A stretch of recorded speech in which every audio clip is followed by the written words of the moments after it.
So we've got diversity, equity, and inclusion. We have heard these words, especially this year. And our vice president of our board, Gigi, says diversity is being invited to the party, but inclusion is being asked to dance. And I think that most in this audience understand that, yes, we have to be diverse. We need to be equitable. We need to be inclusive.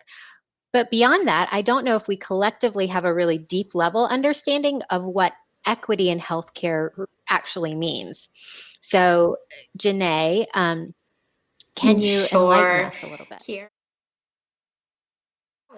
Right? Diversity being invited to the party, inclusion being asked to dance. Liddy, help me out here. Equity could be making sure that we have the right shoes that fit so that you can dance the right dance, right? So I love it. Equity, health equity is officially defined as achieving the highest level of health for all people. And it's equalizing the conditions, especially for those people who have experienced social disadvantage and historical injustice. And so if we put that into context today, the groups that we will be thinking about are the populations that are impacted negatively by COVID, the communities that are impacted negatively by police brutality, and the communities year over year that we continue to see experiencing the highest and unfortunate rates of premature births and also infant and maternal loss. So equality says everyone needs a bike to get to their destination. So we'll give everyone a bike, right? Equity says, thank you for the bike. And thank you for taking into consideration my unique needs for a bike. I may be a little taller. I may be a little shorter. I may be a little wider. I may have some other needs that a generic bike may not meet my needs. So again, equity is really, creating the environments and the conditions so that all people can achieve their highest and attainable health by meeting their individual and unique needs. I'm going to stop you right there. Can you repeat that again a little bit slower? Sure. That last line you said, I think was really, I just want people to really focus Sure. It's in really on those meeting words. The conditions for all people to achieve their highest level of health, right? By focusing on their unique, right? Their unique and different needs. So there's no one size fits all approach with equity. It's really looking at how we can tailor whatever program, whatever service, whatever thing that we're creating for you to meet your unique and individual needs. That's great. Thank you. I also love that idea of having the right shoes to dance. So I would take it even a step further and say inclusion also means that I can bring my dance, that I'm not just being asked to come to your dance and dance your kind of dance and your kind of shoes, but to Jenné's point earlier, that my unique needs and also my unique abilities and gifts are recognized and are valued, because diversity is having a lot of people at the table, and that's really important. So that's a good step to have. Equity is making sure they all have a voice. Inclusion is making sure that the voice is heard and it counts. Because it's not enough to just check these boxes and say, yep, we've got these faces at the table, and yep, they all got a turn to speak, if you're not actually listening to and pulling in those unique experiences and unique needs, as Jenné said. So that's me as a professor, and my in an equitable direction. So for a moment, I'd just like to ask you all, how would you feel if you entered a one-race hospital as a NICU parent or professional where you were in the minority seat, right? You saw colorfully illustrated people and words and images and the color that reflects who you are as a person at your core. Great. Then you meet the hospital staff, the specialist, the visitors, the front desk clerk, and within a week, you still don't see yourself reflected anywhere in the NICU or its professional representation. What message does that signal to you as a parent or a professional now sitting in the minority seat? Would you feel overwhelmed and excited that, yes, this environment, makes me feel like I belong here, or, this feels like dressing on the window. For many organizational leaders, the default diversity and inclusion strategy is to start with the communications vein by adding more people of color and adding additional languages. On the receiving end, meaning on the user side, this does not foster that environment that says you're welcome or you belong here fully. In addition to the imagery, I position that to create an equitable environment, we must also focus on our strategies, our hiring and firing and promotion practices, the staff or workforce diversity, and the diversity of the decision makers, and the diversity of the patient engagement strategies, right? All of these areas, all of these things help us to have a more equity focused front beyond imagery and word choice. I work at a college, and in the last 2 years, there's a group of us that are working on what we call belonging. And our sort of underground motto is don't tell me, show me. And not just in marketing, but in actions and in moves, because we have beautiful marketing at this college and everybody looks great and it's very inclusive. But when I look around at our faculty, we are a 44% Hispanic institution as far as students go, and we have 2 faculty members who are Hispanic. So what does that show our students? It's the same issue that Jenné is talking about, and that's a harder piece to get to, but it doesn't mean that it shouldn't be the piece that we're going after and paying attention to. And especially for some of you that are working in smaller organizations or grassroots organizations where you can impact that change a little more readily and a little more quickly, it makes a difference. And as you're building, it makes a big difference from the ground up. Fascinating with me, because although sometimes those of us who do the DE&I work for a living feel like we're preaching to the choir, are we all using the same hymn book? And the answer is sometimes no. And so I really appreciate you, Liddy, by sharing that we need choir practice to get in sync together, because this does become a heavy lift within organizations at any level. How difficult is it to be a nonprofit organization to set out to serve a population, but because of cultural discongruence, your population isn't taking advantage of what you're building and offering them. And so you're going to need that army, like you said, of choir members who are on the same playbook and the same hymnal as you to move forward, even in the face of adversity. And our country is facing a lot of adversity right now. Definitely. Well, I love how we've gone from the party to church.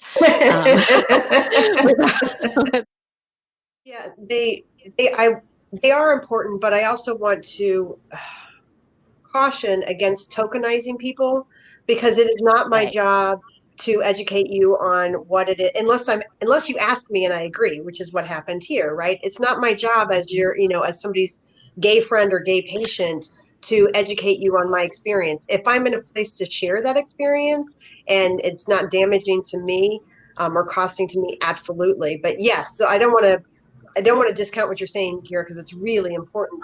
But the flip side of that can be, I have seen people sometimes then just almost randomly grab marginalized folks and start asking questions. And that's another form of discrimination and trauma. So I appreciate you sharing, Liddy, that we don't want to create an environment of tokenism here. And we don't want to assume that because someone is of the minority group within a population that they have a traumatic thing to share or experience. I've met ample African-American women and fathers who had a NICU experience, and their journey looked and felt nothing like mine. And they had a micropreemie as well. Their NICU environment was as not discriminatory as the one that I was in. And so I wouldn't, even building the Once Upon a Preemie Academy and looking at families to engage as part of the teaching faculty to share their lived experience, having had the adverse birth outcome, and then also having a race-based adverse reaction in the NICU, I couldn't go to everyone because not everyone had that type of NICU experience. But if those families have, then I do think it is important to elevate their experience and, more importantly, partner with them to find a way to get their recommendations on how we can improve the NICU environments for the families that we so passionately care and love and deeply want to serve. A lot of people who have had these lived experiences don't want to stay in the frustration of it. They want to take action around it. I know I certainly have.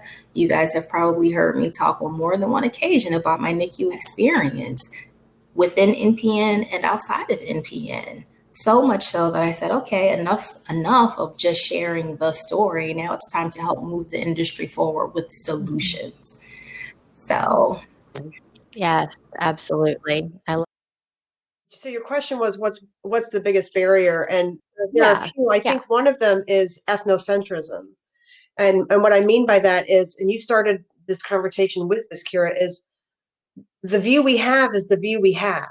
When I teach my intro students, I talk about, if our culture is the water to us, if we're fish and we ask a fish what the water is like, they're not going to know the answer. We don't recognize all of our biases and our limitations, and we don't recognize it, and we don't know that we're doing it. There's a lot of interesting conversations happening right now in the equity world about intent and whether intent matters or doesn't matter. And we won't go down that road right now. But if we don't know what our biases are and we're not looking at them, we're going to keep doing it again and again and again and again. Another activity, because I'm a visual and kinesthetic learner, if you can't tell. So for those folks in this conversation that are too, if you imagine two people walking down the road and one person takes just an inch step to the left every 3 or 4 steps, eventually they're going to end up way over here while this person keeps going here. That's what bias is. You don't realize you're doing it, and then all of a sudden you're way over here, right? And some of the work that you all are doing, it's really close work. So I love your point too, Kira, about, we may not have boards or we may not be hiring. This is frontline work. So if all of us don't recognize our biases, then we are building practices, we are maintaining habits, we are building situations and systems that are full of bias. So how do we not do that? Conversations like this is one way. Another way is to really embed yourself in other cultures and other viewpoints as much as possible. So, and it can be really simple, listening to podcasts from folks that are not like you, reading books that are written from perspectives that are not like yours. I mean, these are some real simple things that you can go do this afternoon. And that's I'll talk later a little bit about the daily work. That's also what I mean about the daily work, because we have to undo this bias, and it's hard to do. It's hard to see your water that you're swimming in. We get in our own way as individuals. We come to every table, every environment, every organization, every individual with our own bias, good, bad, or indifferent, right? So bias happens at a couple levels, conscious and unconscious. What do you do with that conscious bias that exists, when you're face to face with a group or with a population that you don't really understand, that you want to understand because you want to work with them or you want to do work on behalf of them? And to help address some of that conscious and unconscious bias, it takes us as organizational leaders to hold ourselves accountable for doing 2 things: checking that bias at the door, right? Getting an accountability partner to help us check the bias at the door. And more importantly, participating in continuous and routine training, which is the impetus behind the Once Upon a Preemie Academy. This was an academy built by us, for us, neonatal community folks, right? And community folks of color, to say, hey, we know there are some disparities and some inequitable things that are happening in the NICU that are race-based. And we're not going to continue to ignore them. And we're not going to continue to allow them to go by the wayside. We're going to call a spade together. And we're going to hold each other accountable to go deeper and further in this racial equity and implicit bias conversation together, because it's our charge as leaders, and together we can make a difference. So I really do, want us to just own the fact that all of us, whether you're Black, whether you're white, whether you're Hispanic, whether you're Asian, whether you're Native American, Indigenous American, we all come to the table with our own bias that's historical in nature, that's generational in nature, that's geographic in nature, It's not always okay, but it's okay for us to be honest with ourselves about those biases and take action around them by engaging in training. How we do the daily work. Yeah, it is. And another piece I want to add is a concept called cultural humility. And this is the idea that nobody expects you to know everything. Nobody expects anybody to know anything, but if you are honest in your ignorance and honest in your desire to learn and to grow, for most folks, that's a great place to be, to lead with, I'm trying to learn, I don't know, can you help me? And irrespective if a person says no, right? And that they can't, or they don't want to, or they're not in a space to, but we are going to make mistakes. I'm a huge activist for trans rights. I still get pronouns wrong sometimes. I have to own it when I do it, correct myself, and grow from it, right? But when you cover it up, in my experience, and I'll let Jenné speak to this too, when folks are not asking those questions or when they are avoiding uncomfortable pieces, then it comes across as insincere to me. And the result is the same. I don't trust you and I don't trust the situation because you're not being. I love it, Liddy. It's time for us as leaders to get comfortable being uncomfortable with what we're uncomfortable with. And it's a lot to be uncomfortable with this day and age. I mean, 2020 has not spared us any aspects of comfort for Black people, for, whatever political aisle that you sit on, for COVID and the disparities associated with it. 2020 has been a rocker for us. But this is also an opportunity for us to be authentic and to be transparent and to be honest with ourselves and one another, to just say, hey, I'm really struggling in this area of racial injustice. I don't get the it. Help me to understand it so that I can help the population in the NICU that's suffering the most right now. I want to deliver care packages, but this mom she's a face full of tears every time I see her. I get the tears from the NICU perspective. I don't get the bigger tears around what's happening globally and how it's impacting her individually or even within her family, right? We just got to be honest with one another with it and be open to mid-course corrections from our colleagues who are in those communities, whether LGBTQIA, whether Black, African American, fill in the blank. It's okay to be vulnerable, to say, I don't get it. I want to get it. Help me get it and be patient with me while I get it. But you, on the other end, also have to be okay with that individual not being in a position to help you in that moment, right? Just a reminder to everyone that there is no destination. This is a process and it's a journey, and we'll be on it forever, and that's okay. That's the joy of it. Sometimes we can get locked into, okay, when am I done?